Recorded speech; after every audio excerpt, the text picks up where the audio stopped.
Hello, everybody. I'm about to make some pasta sauce. I'm not even going to eat it today. It's going to be for the future, but it is with my porcini mushrooms and some stuff. So let's have a quick look at what we're going to do. Right over here are the porcini mushrooms. They have been reconstituting in hot water. They're all set. I'm also going to use the water, and that's about ready to go. I have the rest of my fresh basil plant that's going in here, and oh, this is sad. It's my favorite port, the Taylor Flygate 20-year-old tawny port. There was about a glass and a half left, and I had left it open way too long, but fortunately it didn't go all goofy. Garlic, that's going in there. I got to chop it up. The crushed tomatoes, they're actually whole Italian Roma tomatoes that I've hand crushed. Onion and sweet pepper and ground beef, and that's all going to come together into this pasta sauce, so stay tuned. Well, here we go. We got the pan heating up. Let's get some extra virgin olive oil in there, and that's good stuff.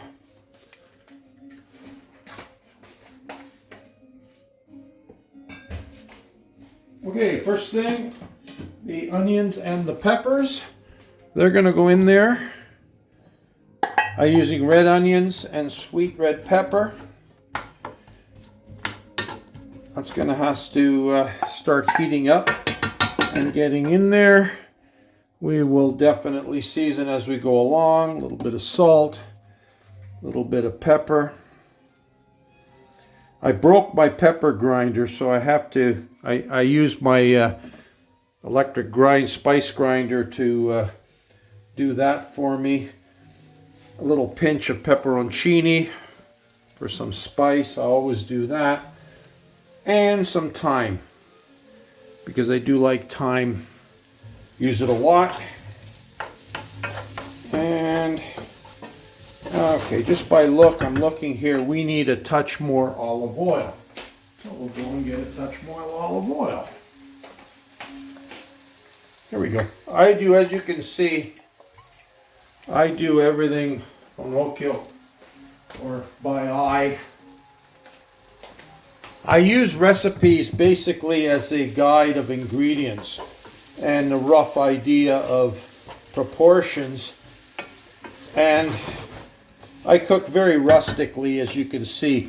Now, what's very interesting, too, is that, over the years, I've been asked by a lot of people for different recipes. And that's the hardest thing for me, to actually think back and say, like, oh, my God, what do I do? And how do I translate what I pinched with my fingers and threw in the pot into an actual measurable quantity, which is a little bit of fun, but I do okay.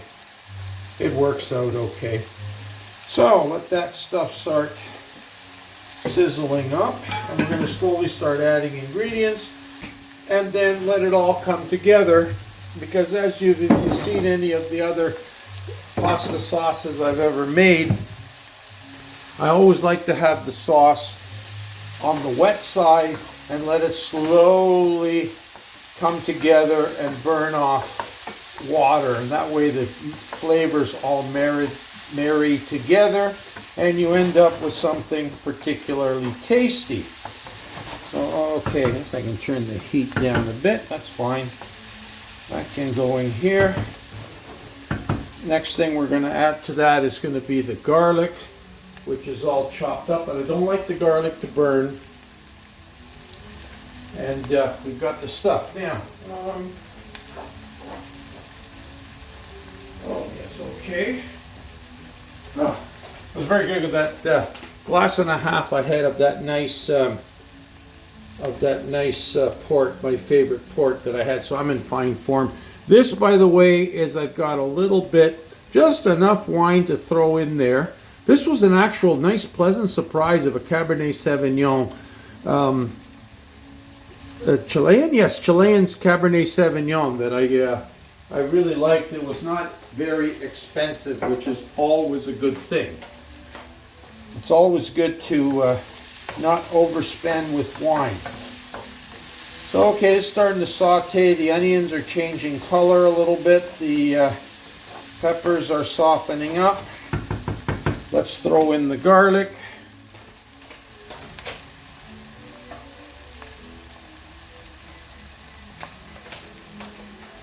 There we go. Yes, that's a fair bit of garlic. You saw before there was about, I think, 4 or 5 cloves. I don't remember exactly now. But I like garlic. I remember watching a cooking show many years ago when they were actually cooking shows and they weren't contests. And the chef that was doing it had 3 or 4 guests. I think it was 3 guests. And he was making a dish with a lot of garlic. And one of the guests asked, so, well, what if you don't eat garlic? Can you like substitute? The best answer, he turned around and he said, well, you know, he says, I'm sorry, no, you can't. He says, if you don't, then you're probably not going to eat at my place. He says, because I use garlic, which I thought was hilarious. So there you go. Now the garlic is tossing in there. Uh-oh, I forgot one thing. All right, let's see if I can do this without disrupting too much. Here, I've got to open my fridge and I've got my thing. Oh, look, I managed that. Okay, good. Getting talented in my old age. All right, not too serious of a thing. I had to get out the tomato paste, which is going to go in there. Okay, those guys are starting to come together. So let's throw in the next ingredient, and that is the ground beef that we had browned off before. That goes in there. It's like 95% cooked. But again, we're going to start to let that marry together and cook up. Oh, it's starting to smell good. A little more salt. Salt as I go.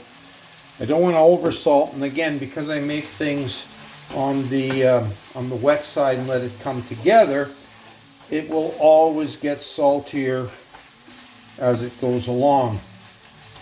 Again, highly recommend, always taste as you go along. There is no shame or crime to that. It's a great way to know what's happening, and I guarantee you professional cooks and chefs do that all the time. You don't see it, but they do that all the time, and hopefully they use a clean spoon. Okay, so we got that thing going up over there. Now, next step, what are we going to do? The porcini mushrooms, which I've chopped up, and just got to scoop them up here with my cleaver. There we go. Now the mushrooms themselves, there's tons of flavor. You don't need a lot of these guys. They are very, very flavorful.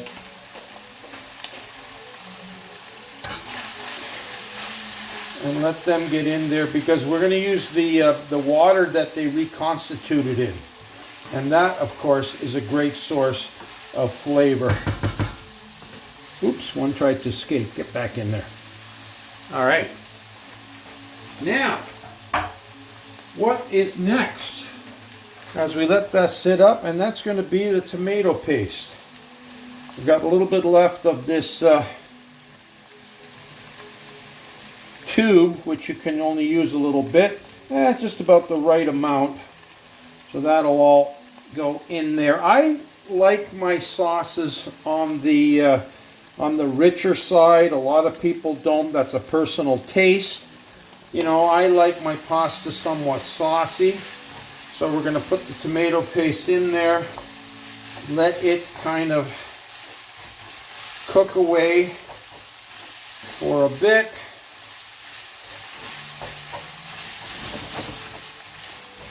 And that's very important because that takes some of the sharpness away from the actual tomato paste. Mellows it out a bit. Now, of course, into that is going to go the crushed tomatoes.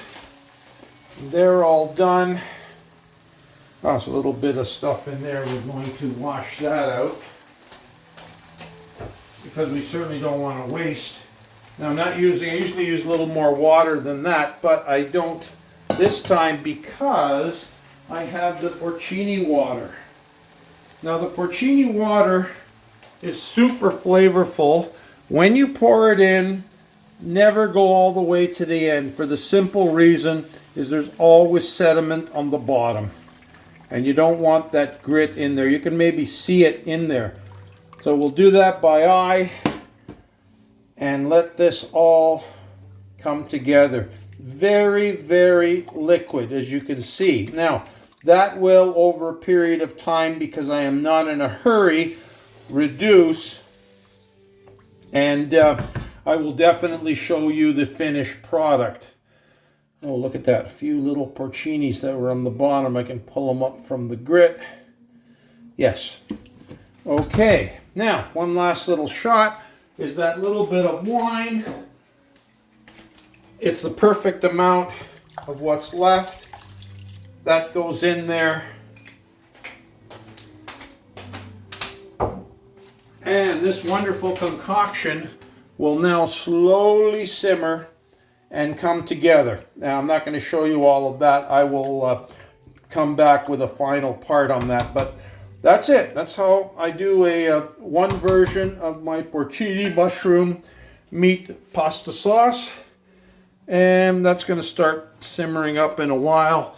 And like I said, I will show you it'll all reduce. So it'll be just a fraction of this volume. But when you start a sauce wet, which I do for virtually every sauce I can, especially when I'm not in a hurry, excuse me, it comes together, the flavors marinate and marry together, and you end up with this wonderful, flavor. So that's, you see it started simmering down. I can turn the heat down and just let it go. Okay, I'll catch you later with the finished product. Thank you for watching.